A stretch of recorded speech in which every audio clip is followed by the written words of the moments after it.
नमस्कार, मैं संजीव चंदन। स्वागत है आपका स्त्री काल में। देर हुई, आज थोड़ा कुछ तकनीकी और कुछ अन्य इश्यूज थे। बिजली का भी इशू था कुछ कुछ घर में, तो वो सब मिला करके आज हम लोग थोड़ी सी देर से शुरुआत कर रहे हैं। मनोरमा जी तो तैयार थी, इसलिए मनोरमा जी की कोई जिम्मेवारी नहीं। आपका बहुत बहुत स्वागत है मनोरमा जी। हमारे साथ है मनोरमा, वरिष्ठ पत्रकार, स्त्री काल की साथी। मनोरमा, आज हम लोग बात कर रहे हैं कि शुक्र है कि बिहार में बीजेपी का मुख्यमंत्री नहीं है। इसका अर्थ यह भी है कि बिहारियों को बीजेपी को बिहार को हवाले नहीं करना चाहिए। इसका अर्थ ये नहीं है जो हमारे आउटसाइड पैनलिस्ट गणेश मीना इसको कह रहे हैं कि नीतीश चाचा के प्रति सबका इतना कोमल भाव देखकर तो हमें लगता है जैसे चाचा तो गच्चा खा रहे हैं बीजेपी को गच्चा देने के लिए। लेकिन बात सिर्फ नीतीश कुमार के होने का नहीं है, उसके उस प्रसंग में तो है ही, नीतीश कुमार हैं तो थोड़ा सा बैलेंस है। लेकिन मैं बात कर रहा हूं कि बीजेपी को किसी सूरत में बिहार यदि आप हवाले कर देते हैं तो वही होगा जो आज दिल्ली में हो रहा है। दिल्ली में एलजी ने एक तुगलकी फरमान जारी किया है। एलजी का मतलब गृह मंत्रालय, गृह मंत्रालय का मतलब अमित शाह। उसको ऐसे समझिए कि थानों में जो बयान होते हैं वो अंतिम बयान नहीं माने जाते हैं। कोर्ट में एडमिसिबल नहीं होता, कोर्ट में आप बयान बदल सकते हैं, क्योंकि कई बार थानों में आप पर दबाव डाल करके कई तरह से बयान, गलत बयान भी लिए जाते हैं, ऐसे सिद्ध होता रहा है। तो एलजी ने जो ऑर्डर दिया, पास किया है, उसके हिसाब से थाना एक प्लेस होगा जहां 161 का बयान और 164 का बयान, यानी जो पुलिस के सामने जो बयान लिया जा सकता वो तो लिया ही जाएगा। इसके अलावा जो मजिस्ट्रेट के सामने का जो बयान होता है वह बयान भी वीडियो कॉन्फ्रेंसिंग के जरिए हो सकता है। अब यदि आप 164 का बयान थाने से दे रहे हैं तो आपके लिए भय रहित जो एक प्लेस होता है वो अवेलेबल नहीं है। बाबा साहब अम्बेडकर कहते थे कि संविधान आप कैसा भी बना दीजिए, यदि उसको बरतने वाला, यदि शासक, यदि स्टेट पावर पे काबिज लोग, ऐसे लोग नहीं हैं जो बेहतर हों, तो मतलब संविधान के प्रति जिनकी आस्था हो, संविधान के प्रति जिनका सम्मान हो, ऐसे लोग नहीं हैं, तो उसका कितना भी बढ़िया संविधान बनाइए, उसका इस्तेमाल बुरा होगा, वो बुरा साबित होगा। तो ये वही हो रहा है। तो इसलिए जब ये सर्कुलर जारी हुआ एलजी के जरिए तो पूरा का पूरी दिल्ली के वकील हड़ताल पे चले गए। तो क्या मैं गलत कह रहा हूं कि शुक्र है कि बिहार बीजेपी के हवाले नहीं है? यदि बिहार बीजेपी के हवाले होगा तो ऐसे ही ड्रैकोनियन लॉज आते रहेंगे, बिना संविधान बदले हुए, बिना सीआरपीसी की धाराओं में छेड़छाड़ किए हुए ऐसे आदेश आ सकते हैं। आज संयोगवश मुझे भी ऑनलाइन किसी कोर्ट में जाना था, दिल्ली के कोर्ट में, वहां नारे लग रहे थे, जज साहब बैठे थे, वकील साहब नारे लगा के उधर से गुजर रहे थे। आज वकील लोग वहां नहीं जा रहे हैं दिल्ली के किसी भी कोर्ट में। तो एक सीन तो आपको हमने ये दिखाया, तो दूसरा सीन आपके बच्चों का भविष्य क्या होगा जब ये बताया जाएगा कि राइट ब्रदर्स से पहले पुष्पक विमान अंतरिक्ष में गया था, मतलब का आविष्कार हुआ था। राइट ब्रदर्स ने हवाई जहाज का आविष्कार किया था, तो पुष्पक विमान आपके बच्चों को बताया जाएगा। और बताया जाएगा कि हनुमान जी पहले अंतरिक्ष के यात्री हैं। यदि आप बीजेपी के हवाले करते हैं तो आपके सिलेबस, आपकी चेतना, ये सब पर मैं बात कर रहा हूं अनुराग ठाकुर की, जिन्होंने बच्चों को, और बाजबता यही सिर्फ नहीं हो रहा है, इसमें जो सबसे बड़ा प्रसंग है, इसको समझिए, उसका जस्टिफिकेशन क्या है। आमतौर पे ऐसे मिथकों की बातें होते रहती हैं, गांव घर टोला मोहल्ला में लोग बात करता है, लेकिन एकेडमिकली मंत्री बात कर रहा है, स्कूल में बात कर रहा है, बच्चों से बात कर रहा है। और उसमें तर्क ये है कि जो हमारी मेधा है, जो भारतीय मेधा है, जो भारतीय चेतना है, कोट एंड कोट, हम उसका सम्मान नहीं करते, हम पश्चिमी ज्ञान लिए हुए बैठे हैं। तो यदि आपके बच्चे, अनुराग ठाकुर के बच्चे बाहर पढ़ेंगे और आपके बच्चे, यदि बिहार को आपने बीजेपी के हवाले, विजय सिन्हा के हवाले कर दिया, तो आप मान कर चलिए कि कि आपके बच्चे भी यही सब पढ़ने जा रहे हैं, क्या आप अपने बच्चों को पढ़ाने जा रहे हैं ऐसा? हम इन सब पर भी बात करेंगे मनोरमा से आधे घंटे। और तीसरी बात, जब बात विजय सिन्हा की निकली है तो ये नीतीश कुमार के मंत्री आपस में लड़ते ही रहते हैं। इसके पहले भी जब कैबिनेट की बैठक हुई तो अशोक चौधरी और विजय सिन्हा में झगड़ा हुआ, और इस बार भी जब कैबिनेट की बैठक हुई तो अशोक सिन्हा और विजय चौधरी में झगड़ा हुआ। दूसरे मंत्रियों में दूसरे नेताओं ने बीच बचाव किया। नीतीश जी का ग्रिप पूरी तरह खत्म हो गया है क्या? तो जो भय पैदा हो रहा है भारतीय जनता पार्टी के होने का, वो भय आपके दरवाजे पर दस्तक दे रहा है क्या? 2025 का चुनाव है। मनोरमा, सबसे पहली बात, ये 3 उदाहरण हमने दिया, इसलिए हमने शीर्षक रखा है कि शुक्र है कि बिहार में बीजेपी का मुख्यमंत्री नहीं है। मनोरमा जी, और मतलब ये खबरें एक तरह से डराने वाली है, और लगातार केंद्र सरकार के द्वारा भी तमाम ये बार बार संविधान को लेकर के उसको अक्षुण्ण रखने, उसकी जो है सैंक्टिटी बरकरार रखने की बात भी कर रहा है, लेकिन साथ में लगातार इनके द्वारा तमाम वो फैसले किए जा रहे हैं या इस तरह के कानूनी प्रावधान लाने की कोशिश की जा रही है जो लोकतांत्रिक संस्थाओं के साथ साथ एक व्यक्ति की आजादी और जो संविधान के उसमें 21 में जो है हमारा जो राइट्स होता है उसका सीधे सीधे उल्लंघन करता है। तो इस तरह के तमाम मसले हैं जो है आज ये देखा जाए तो एकदम एक कड़ी से दूसरी कड़ी तीसरी कड़ी को जोड़ रहे हैं ये तमाम चीजें। हाँ, नीतीश कुमार के बारे में जो आपने पहली भी एक हमारे आउटसाइड पैनलिस्ट की भी आपने टिप्पणी को शामिल की, तो वो उसकी थोड़ी अलग व्याख्या हो सकती है। शुक्र है नीतीश कुमार हैं, लेकिन नीतीश कुमार अगर इस तरह से हैं तो, और बहुत सारे मामलों में हालांकि उन्होंने कभी उस स्टैंड के साथ वो नहीं गया, भाजपा के उस स्टैंड के साथ, वहां भी हमेशा उन्होंने अपना वो बरकरार रखा है और वो राजनीति भाजपा की राजनीति को बिहार में होने नहीं दिया। ये एक बहुत बड़ा है, वो शील्ड की तरह से रहे हैं, लेकिन कब तक, और नहीं कुछ उसको रोकना नहीं, एक तरह से साथ देना हुआ, ये माना जा सकता है। खैर, लेकिन हम लोग बात अभी सबसे पहली जो बात आप कर रहे थे जिसमें दिल्ली के एलजी ने निर्देश दिया है और कि स्टेशन से पुलिस अधिकारी जो है वो साक्ष्य उसको जुटा सकते हैं, और लेकिन दूसरी बात यह है कि इसको अब हाई कोर्ट में चुनौती दी गई है। आपने आज इसके लिए एक आपने अपनी पोस्ट में भी लिखा है कि आज दिल्ली में हड़ताल है वकीलों का, और ये भी बात है कि वकीलों का एक बड़ा तबका बड़े स्तर पर, मतलब उनको बीजेपी का सपोर्टर कहा जाता है।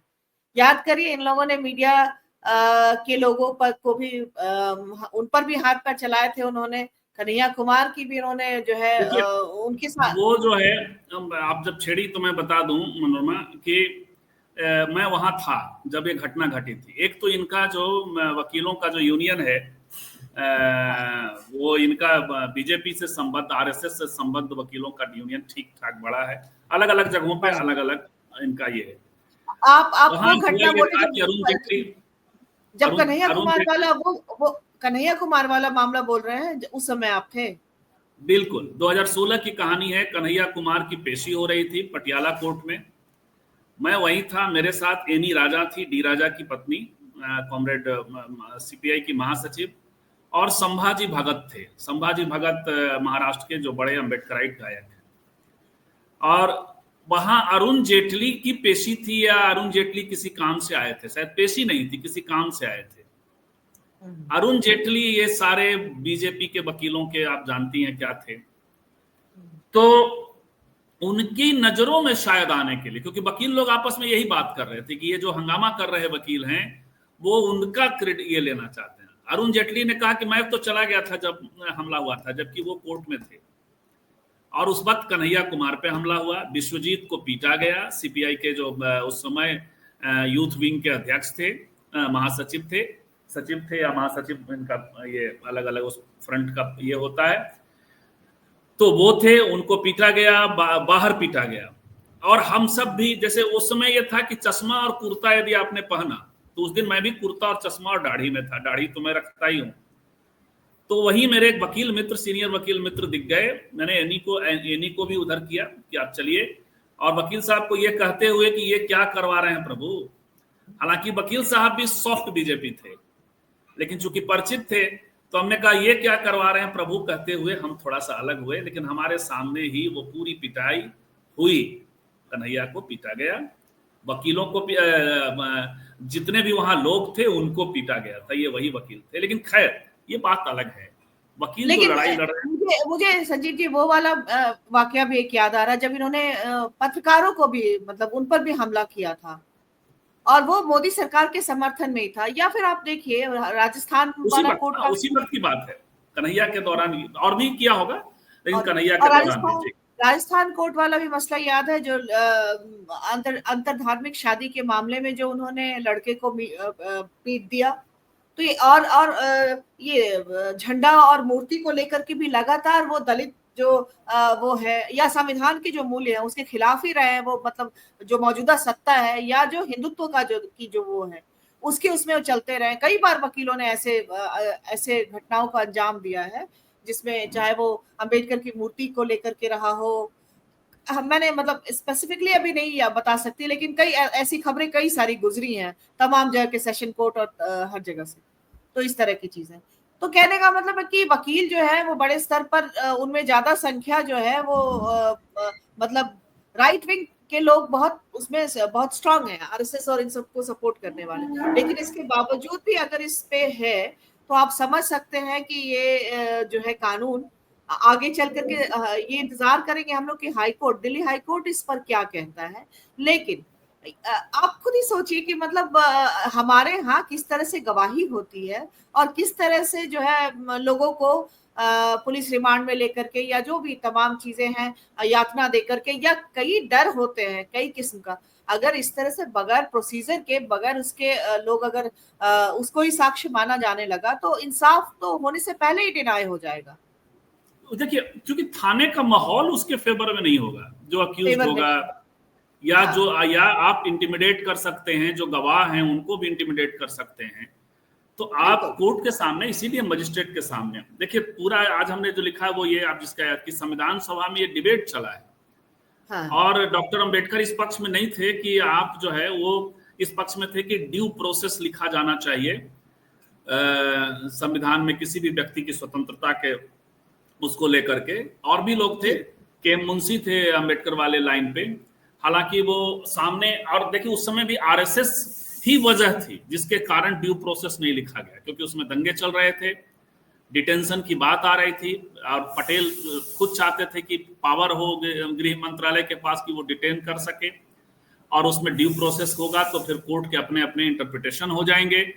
तो प्रोसीजर इस्टेब्लिश्ड बाय लॉ, अब प्रोसीजर इस्टेब्लिश्ड बाय लॉ में ये खेल हुआ है कि एलजी ने ये लाया, जो आप मनोरमा कह रही हैं कि वो ये। लेकिन देखिए वकील, फिर आज तो वकीलों को श्रेय देना पड़ेगा, वकील ये बड़ी लड़ाई लड़ रहे हैं। ये आप एक संविधान, भले ही उनके रोजी रोटी से भी जुड़ा हुआ मामला हो, लेकिन वो मसला नहीं है, ये मसला पूरी तरह संवैधानिक है, बड़ी लड़ाई है।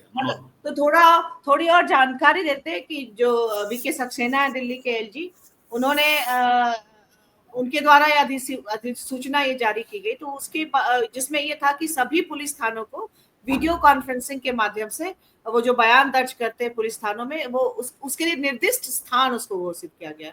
तो अब इसी के खिलाफ कपिल मदान और गुरमुख सिंह अरोड़ा और आयुषी मतलब ये आयुषी बिस्ट के माध्यम से जो है याचिका दायर किया गया है। और ये लोग कह रहे हैं कि जो संविधान के अनुच्छेद 21 के तहत निष्पक्ष सुनवाई का अधिकार होता है, उस पर ये अधिसूचना जो एलजी की है वो सीधे सीधे प्रहार करती है, पूरी तरह नेचुरल जस्टिस के खिलाफ है।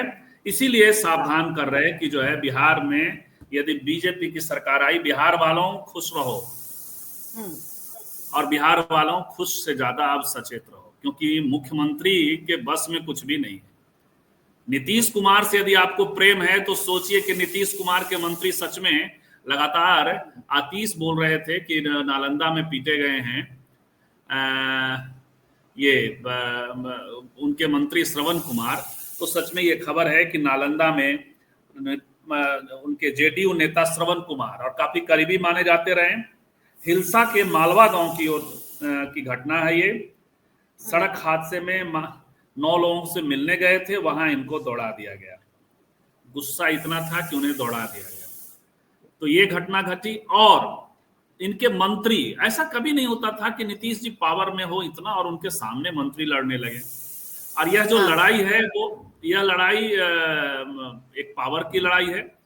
पिछली बार लड़ाई में यह था कि दो लोग जो जदयू से आए हैं, जो आरजेडी से आए हैं, उनके हक और उनके पक्ष में विजय सिन्हा आवाज, उनको बहाना बनाया था अशोक चौधरी से टकराने का।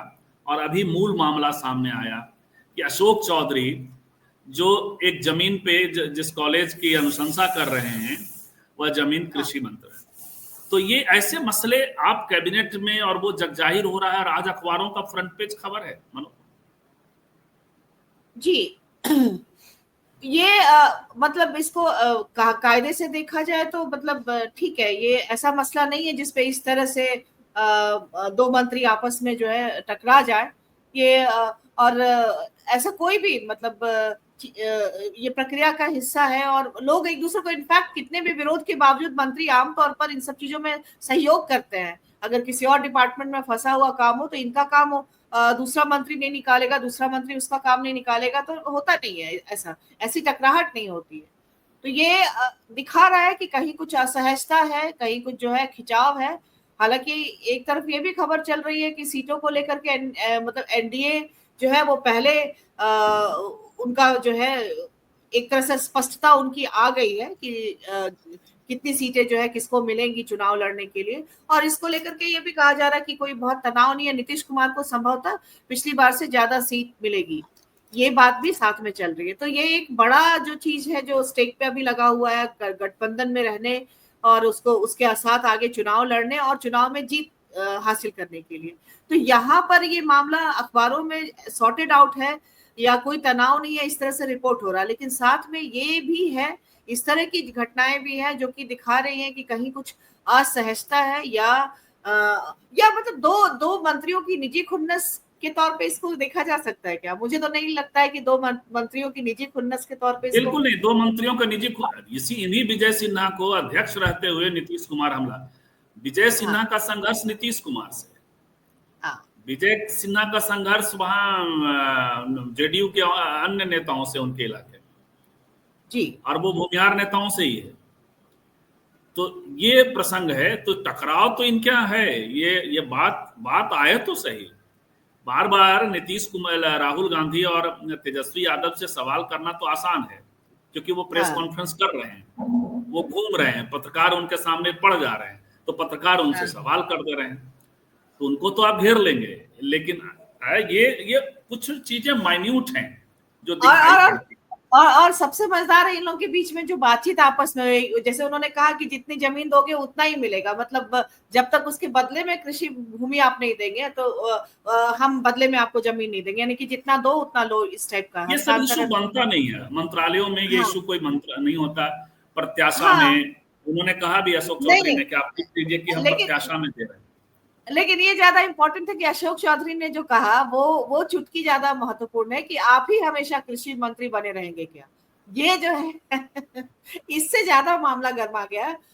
जो हमने अखबारों में पढ़ा उसके मुताबिक ये कि ये चीज जो है उनके ईगो को लग गया कि आप ही हमेशा कृषि मंत्री रहेंगे क्या। तो ये है। और उसको पलट करके सिन्हा जी ने भी जवाब दिया कि आप क्या मंत्री, आप क्या ऐसे ही मंत्री बनते रहेंगे, या कुछ ऐसा उन्होंने भी जवाब दिया। हम बात करेंगे ये जो मैंने वो जो जाहिल जो समझ है उसको बीजेपी प्रमोट कर रही है। बिहार वालों, थैंक यू, अभी तक पूरी सत्ता बीजेपी को नहीं दी है, लेकिन बिहार वालों सचेत रहो, नहीं तो बताते हैं क्या होगा। हमने शुरू में ही कहा, अनुराग ठाकुर का जो प्रसंग है, सीधे सीधे एक पोजीशन लेकर हम बात कर रहे हैं। ये समझिए, बरसाती लाल वर्मा जी नमस्कार। तो ये है गणेश मीना जी, नीतीश जी के प्रति सॉफ्ट कॉर्नर नहीं। ये देश के कुछ नहीं होगा, ऐसे ही आपस में लड़ते रहेंगे। मूर्ख लोगों को देश ही स्वार्थी और अवसरवादी नेता का ये है। एक दुखी हैं कि अम्बेडकराइट जो है वो गांधी जी को लेकर के, एम के गांधी की आलोचना से पॉलिटिक्स का विकास नहीं होगा। ये एक प्रसंग है एक है, और इस पर बहुत सारी बातें होते रहती हैं। कभी हम लोग और बल्कि एक एक प्रोग्राम रख लेते हैं आपके सुझाव पे, लेकिन थोड़ा अभी चलने दीजिए, चुनाव चल रहा है, आफ्टर चुनाव रखेंगे या बीच में कभी और रख लेंगे कि वो गांधी और अंबेडकर ये जो डिबेट है, इस डिबेट पर हम जो है एक दिन बात करते हैं, क्योंकि ये अनसेटल्ड क्वेश्चन है और लगातार उठता रहता है, और क्यों है ये सवाल है। लेकिन सबसे बड़ी बात है कि स्यूडो एकता नहीं बनानी चाहिए किसी की भी। सच को सामने रखिए, सच का एनालिसिस करिए, और उसके बाद जैसे जय भीम लाल सलाम जो है वो आज तक नहीं बन पाई है वैसी कोई एकता, क्योंकि वो कॉन्ट्राडिक्शन को जब तक आप पार्ट नहीं देंगे तब तक कोई एकता, जैसे हमारे और मनोरमा जी में मान लिया कोई मतभेद है और मतभेद न सुलझाएं और सीधे जो है पहले कहेंगे नहीं नहीं इस काउज पे हमको खड़ा होना है, तो वो नहीं होता है। कॉन्ट्राडिक्शन सबसे ज्यादा, इसीलिए आप लोग मुझे कांग्रेस विरोधी कहते हैं, लेकिन मैं कांग्रेस के कॉन्ट्राडिक्शन सामने इसीलिए लाता हूं, क्योंकि आप जिसको सत्ता देंगे वो सत्ता यदि आप ऐसे ही दे देंगे बिना थ्रेट के, आपका थ्रेट बहुत जरूरी है पब्लिक के तौर पे। तो ये है आतिश कह रहे हैं, आतिश की सूचना पर हमने बात कर ली, जो श्रवण जी का ये हुआ। एक एक कह रहे हैं मुस्लिम, सोचो अगर मुस्लिम बीजेपी के साथ चला गया तो आप, मुस्लिम जिस दिन बीजेपी के साथ चला जाएगा बीजेपी खत्म हो जाएगी गुरुजी। आज देखिए पीके ने भी इसी का एक राग छेड़ा है कि 40% हिंदू और 20% अगर मुसलमान साथ में आ जाएं तो हम बिहार में भाजपा नीतीश कुमार को हरा देंगे, और 2 साल के बाद जो उत्तर प्रदेश का चुनाव होने वाला है उसमें योगी को भी हरा देंगे। तो ये जो है फॉर्मूला, इसको साधने की कोशिश जो है वो प्रशांत किशोर भी कर रहे हैं। तो देखिए किस तरह के साथ दिक्कत ये है कि वो नीतीश कुमार नहीं, उनकी आइडियोलॉजी, वो ऐसे लोग और खतरनाक होते हैं। देखिए आप बीजेपी आरएसएस से लड़ सकते हैं क्योंकि एक आइडियोलॉजी है, लेकिन प्रशांत किशोर के पास कोई आइडियोलॉजी नहीं है, इसलिए। लेकिन अभी एक फैक्टर बार बार वो कहा जा रहा है कि जैसे पिछली बार चिराग पासवान ने नीतीश कुमार की सीटों का नुकसान किया, तो चिराग फैक्टर को अब सब पीके के साथ जोड़ रहे हैं कि ये नीतीश कुमार को लेके खासा हमलावर हो रहे हैं प्रशांत किशोर, चाहे उनके हेल्थ को लेके हो, चाहे बदलाव को लेकर के हो। मतलब उन्होंने ये भी कहा कि नीतीश जी ईमानदार हैं, ये उन्होंने ये भी कहा नीतीश जी पे आप करप्शन के चार्ज नहीं कर सकते। लेकिन आज का जो बयान आ रहा है संजीव जी, 20% मुसलमानों को अपने साथ होने, उनका आह्वान करने की तरह से जो कर रहे हैं, और जो उनका वादा है कि मतलब मुसलमानों का रिप्रेजेंटेशन जो है वो एकदम फोकस में है उनके, कि उनको देना है महिलाओं और मुसलमानों का। तो खैर महिलाओं का देखते हैं क्या, लेकिन आज मुसलमानों के लिए तो उन्होंने ओपनली बात की है, और ये जोड़ रहे हैं कि 40 और 20 मिलाकर 60% वो जोड़ रहे हैं, ना सिर्फ बिहार में यूपी में भी जोड़ रहे हैं। तो कहने का मतलब अगर इस तरह से मुसलमान बतौर मतलब कैंडिडेट भी उनकी पार्टी से एक अच्छे खासे नंबर में खड़ा होते हैं, तो अनप्रेडिक्टेबल। कहाँ वाला जोड़ रहे हैं? 40 कहाँ से जोड़ते हैं? वो 36 अति पिछड़ा और 4% अपना ब्राह्मण वाला जोड़ रहे हैं। एक बयान है, मतलब सभी जगह चल रहा है वो बयान। मैं वही मैं कह रहा हूँ, वो जोड़ते कहाँ से हैं खुद को? सवाल ये है, आप क्या 12 चट्टी में सबसे मैक्सिमम मिला था उनको उपचुनाव में, उससे जोड़ रहे हैं जिसमें 20% उनको चाहिए? और जो एक कह रहे हैं मुसलमान जिस दिन बीजेपी को वोट कर दिया उस दिन बीजेपी खत्म, उस दिन आरएसएस की दुकानदारी बंद। आरएसएस को फिर सोचना पड़ जाएगा कि अब क्या करें, उनको नई पार्टी खड़ी करनी पड़ जाएगी, जो आप ये कह रहे हैं। लेकिन जो मनोरमा आप कह रही हैं, पीके टारगेट ना सबको, देखिए मेहनत बहुत कर रहे हैं पीके, और मेहनत कहीं ऐसा नहीं होता, आप कितना परसेंट वोट लाएंगे एक अलग बात है। किसको और एक और बात है, पीके एक और वॉर में आगे है, वो है आरजेडी के फॉलोअर्स और जनसुराज के फॉलोअर्स है, दोनों बराबर और मतलब ज्यादा ही हैं सोशल मीडिया पे, खास तौर पे फेसबुक पे। तो हम जहां से जो मतलब ओपिनियन बनाने की बात है, आज के टाइम में सोशल मीडिया बहुत इंपॉर्टेंट है, तो वहां पे अब ग्राउंड वाले लोग बताएंगे कि ग्राउंड में क्या है पीके। लेकिन यहाँ पर तो उतना फॉलोवर भाजपा के भी नहीं है, जेडीयू के भी नहीं है, उनके नहीं है। बिहार में सबसे ज्यादा फॉलोवर जनसुराज के हैं, आरजेडी के हैं, जनसुराज के हैं। कहाँ? फेसबुक पे या सोशल जमीन पे जमीन पे क्या मैं है? वही तो बात कर रही हूँ कि जो ओपिनियन बनता है यहाँ पर, जो इस तरह से ओपिनियन बन रहा है, वो तो सोशल मीडिया का इन्फ्लुएंसर है क्या? हर एक चीज के लिए ओपिनियन वो तो ये है, विजिबल है। ओपिनियन तो ये है कि आप एक मान लिया गुजरात में या मध्य प्रदेश में बैठे हैं, हाँ या कोई अजय मिश्रा हमारे यहाँ राजस्थान से आते हैं, तो उनको हाँ। तो ये दिखाई पड़ेगा कि पूरा बिहार कांग्रेस में है, लेकिन तो सबसे खराब हालत में कांग्रेस है, सब सारी पार्टियों में सबसे खराब हालत में। इसके बावजूद कि उसके 17-18 सीट 19 सीट आ जाने के बावजूद, क्योंकि वो उसके कैडर नहीं है। जी, तो हाँ, तो आपने फिर ठीक याद दिलाया। तो आजकल कांग्रेस का भी जो चल रहा है, प्रधानमंत्री की तुलना में अगर 5 लाख व्यू प्रधानमंत्री को मिल रहा है, तो 20 लाख व्यू राहुल गांधी को मिल रहा है। इतना का हाँ बिल्कुल डिफरेंस है, बिल्कुल, वो हो इतना रहा का है ना। डिफरेंस। कांग्रेस हाँ का जो नेटवर्क है वो अब बेहतर काम कर रहा है, नेशनली भी जो हाँ है राहुल गांधी, मोदी जी का डाउनफॉल है और राहुल जी के इमेज का ऊपर है, लेकिन राहुल जी हाँ। इसी बीच उनके उनके संगठन का जो हालत है। लेकिन चलिए उस पर आज हम लोग कहाँ डिस्कशन करें, आज तो नहीं, हम हम बात सिर्फ कर इस रहे पे हैं कि हम इस पे बात कर रहे हैं कि तो ये सारी चीजें जो जो आपका ओपिनियन बिल्ड करने में आपको मदद करे। तो जन स्वराज के लिए हम बात करते हैं, बिहार में जो गड़बड़ाएंगे नीतीश कुमार के बारे में, की पॉलिटिक्स में। मैं वो कह रही हूँ कि विजिबिलिटी, ओपिनियन बनाना, ये सब इसमें बहुत स्ट्रांग है पीके, मतलब बहुत स्ट्रांग, बहुत मजबूती से उभर रहे हैं इस तरफ में।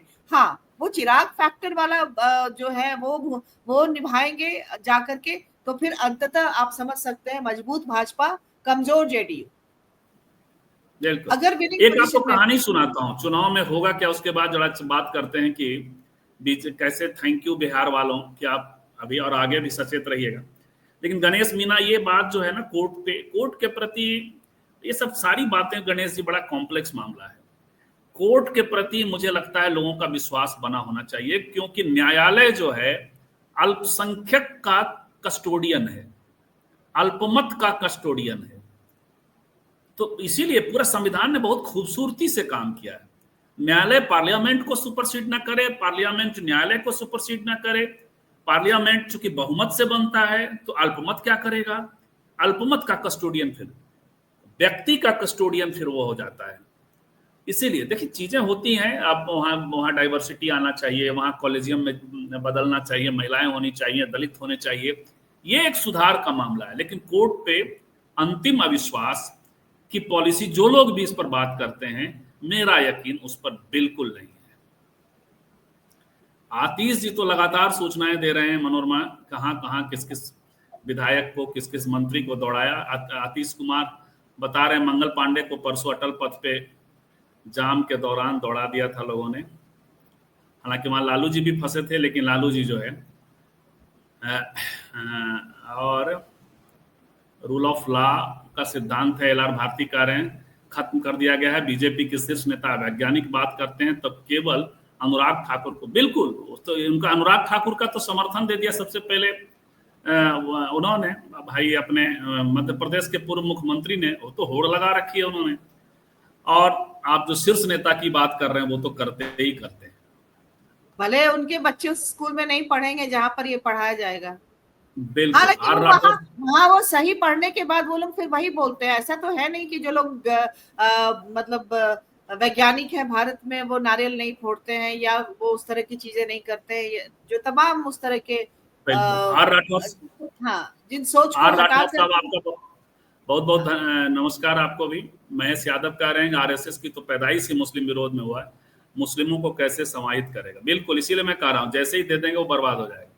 उन्हें पार्टी खोजनी पड़ेगी, बनानी पड़ेगी नई। बीजेपी को दे दिया तो साहब आप इन पर चर्चा करें, क्यों इनके हैसियत को इजार है यार गणेश भाई, ये लोग हैं, अब हकीकत है, चर्चा तो नहीं, करनी लेकिन पड़ेगी। नहीं, मैं यहाँ पर एक चीज उनको बस बोलना चाहूंगी। आज जब अगर ये पीके अगर कह रहे हैं कि हम 20% मुसलमान 40% हिंदू मिला करके बिहार को फतह कर लेंगे और आगे यूपी को भी फतह कर लेंगे, तो यहाँ पर जो मूल सवाल है कि 20% मुसलमान, उसको राजनीति में कितनी देर तक जो है आप सिर्फ एक अपीजमेंट का या फिर आप एक टोकनिज्म के से उनकी राजनीति को आगे बढ़ाएंगे, तो कहीं ना कहीं आकर उस स्पेस को भरने की कोशिश पीके जैसे लोग करेंगे।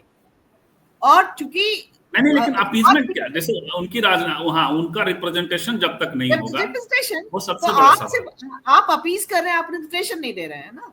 बात करते हैं, आप रिप्रेजेंटेशन नहीं दे रहे, आप लड़ने के लिए एक जो उनकी संख्या उसके आधार पर सीट नहीं दे रहे हैं आप उनको। देश तो भर में सबसे खराब हालत मुसलमान इलाकों का होता है नागरिक सिविक नहीं, सिविक और मामलों में।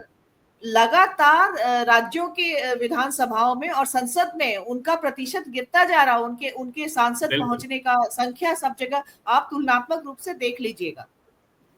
मैंने एक बार लेकिन क्या बात करें, आजकल चल पड़ा है मनोरमा की फांसीवाद से लड़ रहे हैं, कि सबसे बड़ी चुनौती फिर भी बीजेपी है। सबसे लेकिन पहले रोकने का काम फांसीवाद से लड़ते हुए सांप्रदायिकता से लड़ते हुए आप ये जो जिनके लिए आपको लड़ना है, आप उनकी आवाज जो है आप उठा रहे हैं, वो खुद अपनी आवाज नहीं उठा रहे हैं या उनको आप मौके नहीं। आप लड़ेंगे, और लड़ते हुए यदि आप सिद्धारमैया जैसा वैज्ञानिक चेतना के व्यक्ति को हटा करके वो मत्स्य सदा बत्सले वाले को आप ले आएंगे, तो बात तो करनी पड़ेगी, सब पे करनी पड़ेगी। हम लोग बात करेंगे अब थोड़ा अनुराग जी का, उसके पहले मनोरमा जो लगातार पीके की बात कर रही हैं, तो मैं एक बात बताने जा रहा हूँ। हमारे एक मित्र हैं, बड़े पुराने मित्र हैं। मैं एक लाइन और बोलूंगी संजीवनी, ताकि आप और इसको स्पष्ट तरीके से। मैं पीके की बात नीतीश कुमार के संदर्भ में बोल रही हूँ, जो शुक्र है नीतीश कुमार है ना, तो मैं वो आगे जो है ना मैं उसकी बात कर रही हूँ, वहां पर मैं पीके को वहां पर लेकर आ रही हूँ। माय ग्रैंडफादर 62 बार शहीद हैं, आप क्या जानो देशभक्ति। आप किससे बात कर रहे हैं के साथ। तो देखिए चीजें कैसे होती हैं, जैसे जैसे विधानसभा का लोकलाइज होगा मामला, अक्टूबर में हम आप बात कर सकेंगे कि पीके फैक्टर क्या काम करेगा। या हमने हमारे मित्र से आज कल बात हुई, कायस्थ हैं, हमारे पुराने मित्र हैं, एडवोकेट हैं, बहुत संपर्क रहता है उनका। तो उन्होंने कहा कि मैंने पूछा कि राहुल जी की यात्रा कैसी रही गया में। राहुल जी की यात्रा, राहुल जी आए केवल बिघा उधर से आए, ये मतलब डेल्हा से आए, गवल बिघा की ओर गए, ये उन्होंने कहा, और उससे कोई कनेक्ट नहीं। मैंने कहा मोदी जी का कैसा? उन्होंने कहा मोदी जी की कोई तुलना है? मोदी जी ने आया और हवा बदल दिया।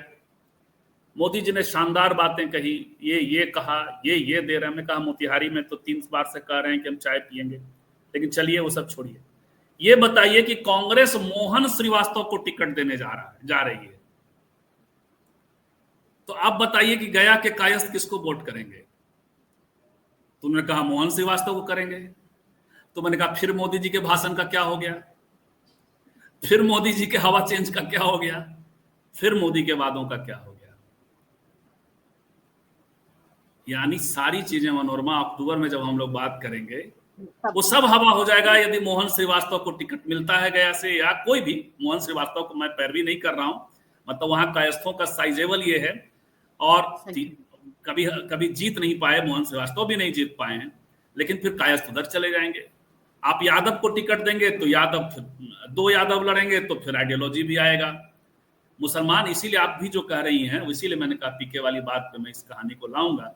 रिप्रेजेंटेशन बहुत ज्यादा जरूरी है, सब जरूरी है। गुलाब हमारे मित्र एडवोकेट और आप चाहे उसकी आलोचना करिए, पीके रिप्रेजेंटेशन को सेंटर में ला रहे हैं, और हम लोग इसके लिए पीके को बधाई देते हैं। कम से कम ये उनके लाने से शायद वो एक कैटलिस्ट की तरह भूमिका निभा पाए, फिर बाकी और दल भी रिप्रेजेंटेशन जो है मुसलमानों का रियल कहा मैं बता रहा हूँ। मान लिया बाटा का आउटलेट है, मान लिया कि रेड चिफ का आउटलेट है, मान लिया कि आपका वुडलैंड का आउटलेट है, और वुडलैंड का एक जो है खुदरा विक्रेता है, उसके यहाँ भी वुडलैंड है, रेड चिफ है, बाटा है। मनोरमा, आप जब निकलेंगे सामान खरीदने बेंगलोर में, तो आप रेड चिफ में जाएंगे रेड चिफ के लिए, आप जो है वुडलैंड में जाएंगे वुडलैंड के लिए, बाटा में जाएंगी बाटा के लिए। पीके की समस्या यही है कि वो खुदरा दुकान है, और कहते हैं मेरी कोई आइडियोलॉजी भी नहीं है। मुसलमान और यादव आरजेडी छोड़ के क्यों कहीं जाएगा? जब तक कि रिप्रेजेंटेशन वाला मोहन श्रीवास्तव ना आ जाए, अपर कास्ट बीजेपी को छोड़ के कहीं क्यों जाएगा? ये सवाल है। अति पिछड़ा जो है, इसलिए पीके को मेहनत बहुत की उन्होंने।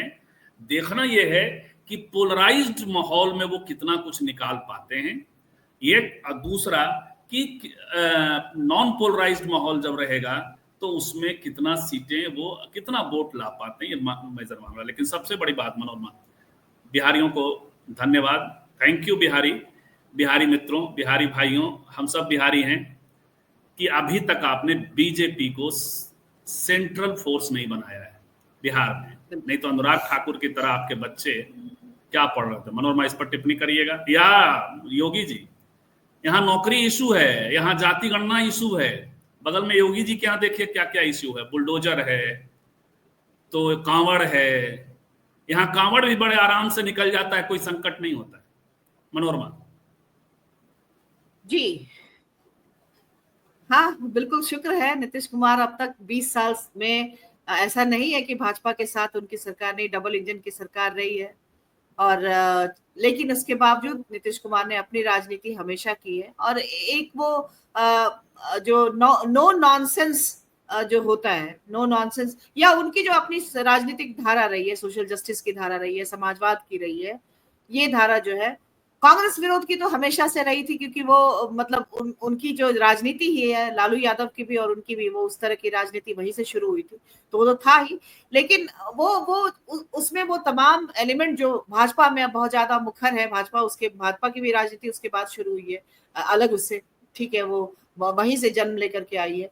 तो ये चीजें हैं कि एक जो नेचुरल सहयोगी है वो भाजपा नहीं हो सकती है जेडीयू की, नीतीश कुमार की जो स्वाभाविक सहयोगी है वो नहीं हो सकती है। स्वाभाविक सहयोगी कहीं और, मतलब कोई और था जहां से उनकी राजनीति शुरू होती है।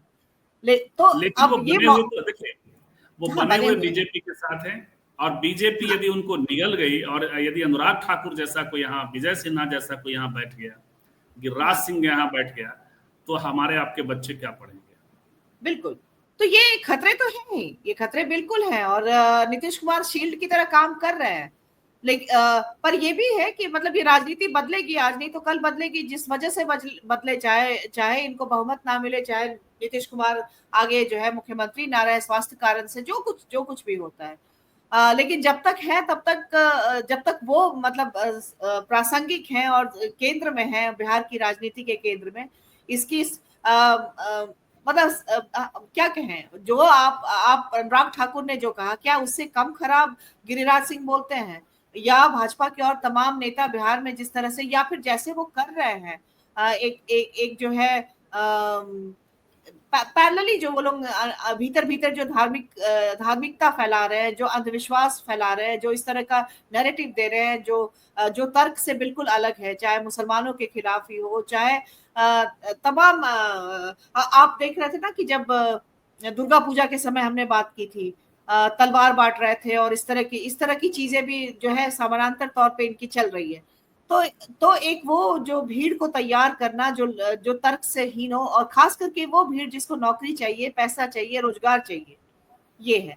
लेकिन हम ये भी देख रहे हैं कि इसके साथ में एक दूसरा समूह भी है, वो भी काम कर रहा है। अब इसका जो भी इम्पैक्ट, इलेक्टोरल इम्पैक्ट क्या होता है, लेकिन अभी राहुल गांधी यात्रा करे, कन्हैया कुमार ने ही यात्रा की है, तो एक साइजेबल अमाउंट में जो संख्या में यूथ जो है वो जुड़ रहे हैं या देख रहे हैं, तो वो उनका अब टोकनिज्म के लिए, वो अपनी राजनीति को करने के लिए, जैसे वो छुपे तौर पे हिंदुत्व के तमाम या जो भी बहुत लॉजिकल तरीके से उसका ना विरोध कर रहे हो, लेकिन जो एक प्रैक्टिकल तरीके से वो उसकी तरफ लेकर जा रहे हैं, जहां पर बात मुद्दों की होती है, जहां पर बात रोजगार की होती है, शिक्षा की होती है, ये तमाम चीजें हैं।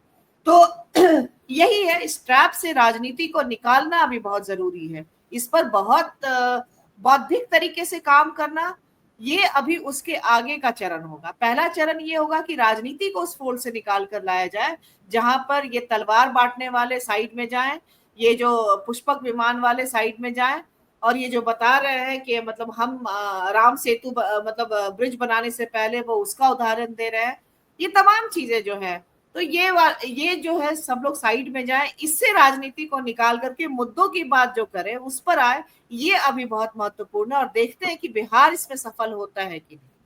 आगे फिर देखेंगे फिर राजनीति क्या होती है। अब वो तो होता ही है ना, आज ही देखिए तीज था कल बिहार में, आज फेसबुक पर उसको लेकर के भी चल रहा है कुछ लोग तीज की बधाई देते हैं, कुछ लोग तीज को रिग्रेसिव बताते हैं, ये तमाम चीजें चलती है, लेकिन उसके बीच में एक वो भी तबका आता है जो इसके बीच में न्यूट्रल रहता है। उस आपकी आस्था है, हम उसका सम्मान करते हैं, और बाकी जो उसके एलिमेंट्स हो उस तत्वों की आलोचना भी करते हैं।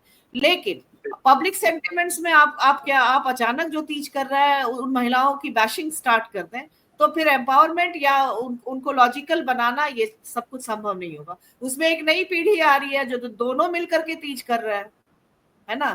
तो तो ये और वो है, प्रेम, तो ये धर्म, इस तरह से धर्म और उसके साथ जुड़े हुए अंधविश्वास या जो भी उसके रिग्रेसिव एलिमेंट है उसको लेकर के बहुत एक संतुलन और तलवार की धार पर चल रहे जैसा वो समाज जो बहुत उससे गहरे और भावनात्मक तौर पे जुड़ा हुआ। तो मुझे लगता है कि बिहार में अभी मुद्दों पे राजनीति आ जाए, ये सबसे बड़ा अचीवमेंट होगा बिहार की राजनीति का। और लेकिन बिहारी फिर भी समझो कि दुर्गा की पूजा पंडाल में करो, खूब बढ़िया पटाखा छोड़ो, जो मन करे करो, जितना पोल्यूशन है उससे कोई चिंता मत करो, छठ अच्छे से हाँ, करो, सब कुछ छठ करो, लेकिन स्कूलों को बर्बाद मत होने दो। पत, अनुराग ठाकुर और शिवराज सिंह चौहान जैसे लोगों से सावधान रहना पड़ेगा। यहाँ भी आ गए, या योगी जी जो कर रहे हैं, योगी जी जो कर रहे हैं और जो यहाँ हो रहा है, दोनों में बहुत फर्क होता है। और उसकी बड़ी वजह, सबसे बड़ी वजह तो जो आरजेडी है उसका दबाव तंत्र, यहाँ के विपक्ष का दबाव तंत्र बहुत काम करता है। कुछ लोग बाबा साहब पर सवाल उठा रहे हैं, मैं जानना महेश जी, इसीलिए हमने एक एक को भी कहा कि कभी हम लोग उस पर बात करेंगे, दोनों बाबा साहब और अम्बेडकर के रिश्तों पर एक अलग से थोड़ा सा उसके एक्सपर्ट्स को बुलाकर बात करनी चाहिए। तो बहुत बहुत धन्यवाद मनोरमा। ये है आने वाले दिनों में बिहार देखना है हम लोगों को कि बिहार कितना। एक टिप्पणी और थी किसी की जो हम लेना चाह रहे थे, हाँ, ये मिस्टर ताबिश की है। एक तो वो शिवराज सिंह चौहान के ओबीसी होने की वाली बात कर रहे हैं। हालांकि ताबिश साहब, शिवराज सिंह चौहान जो है वो उनके दौर का जो मध्य प्रदेश था, मतलब माइन्यूट आरएसएस वाला खेल चल रहा था वहाँ। वहाँ ऊपर से इतनी बेहयाई नहीं थी, और जितनी बेहयाई से आजकल शिवराज सिंह चौहान का भी इस तरह की चीजों पे। लेकिन मध्य प्रदेश के बारे में लोगों की राय ये थी कि संस्थाएं थी, मध्य प्रदेश एक ऐसा राज होता रहा है, छत्तीसगढ़, जो बौद्धिक पत्रिकाओं का संरक्षक होता रहा है। लेकिन ना संजीव जी, वो एक ऊपर का लेयर था, जो ग्राउंड पे मध्य प्रदेश का पूरी तरह से जो है हिंदूकरण या हिंदुत्व की राजनीति के फोल्ड में जा, एक ऐसा स्टेट जो पूरी तरह से भगवा है, एक भी दूसरे रंग का वहां पर रिप्रेजेंटेशन नहीं है। अभी हमने वहाँ कास्ट, उसमें जानती है मनोरमा, वहाँ कास्ट फैक्टर बहुत काम, वहाँ ओबीसी पॉलिटिक्स कभी, ओबीसी मुख्यमंत्री बनाया बीजेपी ने, ओबीसी पॉलिटिक्स कभी उभरा ही नहीं, दलित पॉलिटिक्स वहां कभी उभरा ही नहीं। अभी आपको याद होगा हमने अंतरजातीय विवाह पे बात किया था, तो हमने भारत का तो वैसे ही 5% था और सेकेंड लोएस्ट तमिलनाडु का था, और 1%, अगर पूरे भारत में 5% शादियां अंतर जातीय होती है, वो भी पिछले 20-25-30 सालों का रिकॉर्ड यही है, और मध्य प्रदेश का 1% है। आप इसे समझ सकते हैं, पूरा मध्य प्रदेश भगवा है। आज भी वहाँ पूरी पॉलिटिक्स जो है ब्राह्मण बनाम राजपूत वाला वहां ज्यादा चलता है। और कभी दिग्विजय सिंह जब प्रज्ञा ठाकुर से लड़ने लगते हैं तो बाना बना लेते हैं, कभी कुछ करते हैं। तो अभी देखिए कमलनाथ और दिग्विजय सिंह ने बेमौसम में अपना एक बेसुरा राग छेड़ दिया, आपस में लड़ने लगे। तो कांग्रेस का भी वही हाल है, बीजेपी का भी वही, वो वहाँ का पॉलिटिक्स भी अलग ही है। उस पर भी कभी मध्य प्रदेश का चुनाव होगा तब, आजकल चुनाव के दौर में ही लोग बात करते हैं। हम लोग बिहार के बाद बंगाल चलेंगे। तो ये है। और एक बात तभी जरूर कह रहे हैं कि वो फैक्ट है कि 80 के दशक में मुसलमान रिप्रेजेंटेशन बेहतर था। राजीव गांधी का जो दौर था 80 से 84, और 84 से जो 89 वाला जो दौर है, 85 से 90 वाला, और ये 89 वाला, 90 वाला, और 80 से 85 वाला जो दौर है, तो उस दौर में मुसलमान रिप्रेजेंटेशन बेहतर, तो उस समय थोड़ा महिलाओं का भी रिप्रेजेंटेशन बेहतर था।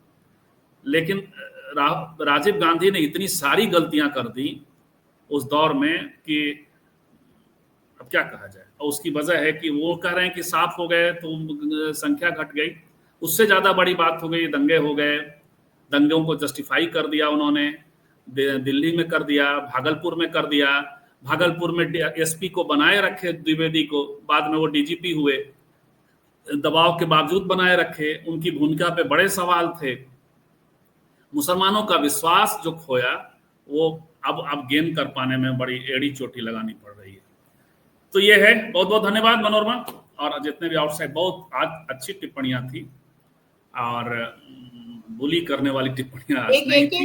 एक है वो खुद को कांग्रेसी कह रहे, लेकिन वो कुछ और टिप्पणी है उनकी, शायद कि मैं वही लगातार बाबा साहब वाला मुद्दा उन्होंने उठाया जो महेश जी और वो दोनों बात कर रहे हैं। तो कभी हम लोग डॉक्टर अंबेडकर और बाबा साहब पे हम लोग एक हमारे यहाँ रेगुलर ये होते हैं, मैं जहर लगा के घूम रहा है। वो बोल रहे हैं कि कांग्रेस बुरी है पर फिर भी हम कांग्रेस के साथ हैं। बिल्कुल, हम ये बात अभी अगर ये हमने कहा कि बिहार की राजनीति को मुद्दों पे लाने के लिए ये बहुत बड़ा ऐतिहासिक जो है श्रेय होगा आरजेडी और कांग्रेस को। अभी इस वक्त में बिहार की राजनीति को अगर वो अभी तो बिहार का चुनाव विपक्ष ने मुद्दे से डिरेल कर दिया है।